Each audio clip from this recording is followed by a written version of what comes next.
Hi hello నమస్తే everyone, welcome to మన channel అండి. ఈరోజు మనం మన ఛానల్లో పోలీస్ వర్గం కథ గురించి చూద్దాం. అనగనగా ఒక చాకలి స్త్రీ, ఆమెకు 4 కొడుకులు 4 కోడళ్ళు ఉండేవారు. ఆమె ఆశ్వేజ బహుళ అమావాస్య మొదలుకొని కార్తీక మాసమంతా ప్రతిరోజు తన 3 కోడళ్లతో కలిసి నదికి స్నానంకి వెళ్ళి అక్కడే దీపం పెట్టుకుని వస్తుండేది. ఇంటి చాకిరి అంతా చిన్న కోడలైన పోలిపై వేసి వెళ్ళేది. పాపం చిన్న కోడలకు కూడా కార్తీక మాసంలో నదీ స్నానం చేసి దీపారాధన చేయాలన్న కోరిక బలీయంగా ఉండేది. కానీ కార్తీక మాసం మొత్తం కూడా అత్తగారు 3 కోడళ్లతోనే నదికి వెళ్ళి స్నానం దీపారాధన చేసింది. కానీ ఒక్కనాడు కూడా చిన్న కోడలైన పోలిని తీసుకుని వెళ్ళలేదు.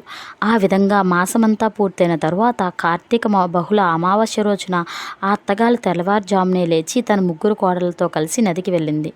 చిన్న కోడలు పోలి మాత్రం ఎలాగైనా ఈరోజు నేను దీపం పెడతాను అని అనుకొని చల్ల చిలికిన కవ్వంనకు అంటుకొని ఉన్న వెన్నను తీసి పెరట్లో ఉన్న పత్తి చెట్టు కింద రాలిపడి ఉన్న పత్తికాయను తీసి ఒత్తి చేసి పెరట్లో బావి వద్ద స్నానం చేసి తీసి ఉంచిన వెన్న వత్తితో కలిసి దీపం వెలిగించింది.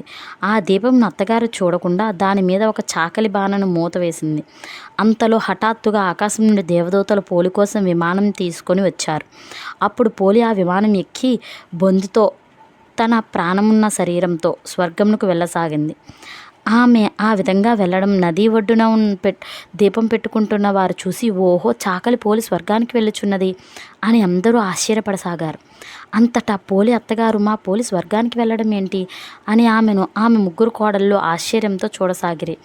అలా చూసి వాళ్ళు తాము కూడా పోలితో పాటు స్వర్గానికి వెళ్ళాలనుకొని పోలి కాలు పట్టుకొని గాల్లోనే ఊగసాగారు. అప్పుడు విష్ణుమూర్తి వచ్చి, నీవు ఆ చిన్న కోడల్ని విడిచిపెట్టి మిగిలిన 3 కోడలతో మాత్రమే తీసుకొని వెళ్ళి శ్రద్ధ లేకుండా భక్తి లేకుండా దీపాలు పెట్టుకున్నావు. కానీ ఈమె ఒక్కరోజు ఇంట్లో పెట్టుకున్న భక్తి శ్రద్ధలతో దీపం పెట్టుకుంది. కాబట్టి నేను పోలిని బొందుతో స్వర్గాన్ని తీసుకొని వెళ్తున్నాను. నీవు అడవుల పాలై పొమ్ము అని శపించాడు.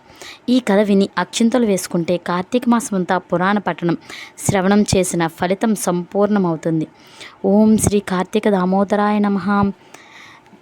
Thanks for watching. Bye bye everyone. నా వీడియో కనుక నచ్చుంటే ఒక లైక్, షేర్, సబ్స్క్రైబ్ చేయడం మాత్రం మర్చిపోకండి. ఇలాంటి మంచి మంచి వీడియోల కోసం మన ఛానల్ ఖచ్చితంగా ఫాలో అవ్వండి. నెక్స్ట్ వచ్చేది మార్గశిర మాసం. ఈ మాసంలో ప్రతి లక్షవారం యొక్క విశిష్టతను మనం తెలుసుకుందాం. Thanks everyone. Bye bye.